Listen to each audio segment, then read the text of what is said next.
حضرت سیدنا عبد الرحمن بن زید رحمۃ اللہ علیہ اپنے والد سے روایت کرتے ہیں کہ بنی اسرائیل میں ایک عبادت گزار شخص تھا۔ وہ دن رات اللہ تعالیٰ کی عبادت کرتا۔ اسی طرح اسے عبادت کرتے ہوئے کافی عرصہ گزر گیا۔ ایک مرتبہ وہ چھت پر چڑھا۔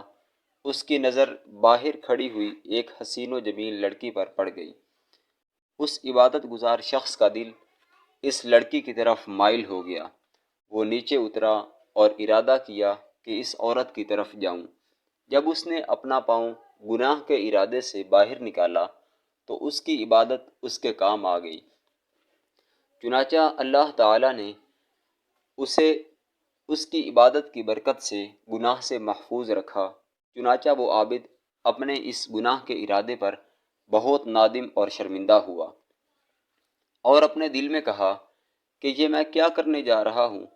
چنانچہ وہ شخص وہیں رک گیا اور کہنے لگا، جس قدم نے اللہ تعالیٰ کی نافرمانی کی طرف سبقت کی ہے، میں اسے کبھی عبادت گاہ میں واپس نہیں لاؤں گا۔ اور اپنے پاؤں سے کہنے لگا، اے نافرمان پاؤں، افسوس ہے تیرے اوپر کہ تو اللہ تعالیٰ کی نافرمانی کے لیے باہر نکلا۔ اب تو سزا کا مستحق ہے۔ خدا کی قسم، میں تجھے اب عبادت گاہ میں کبھی نہیں لاؤں گا۔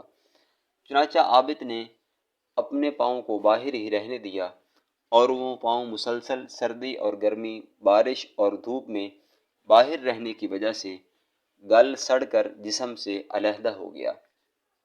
تو اس عابد نے کہا، اس پاؤں کی یہی سزا ہے جو اللہ تعالیٰ کی نافرمانی کے لیے آگے بڑھے، اور کہا، اے اللہ، تیرا شکر ہے، تو نے مجھے ایسے پاؤں سے نجات دی جس نے تیری نافرمانی کی۔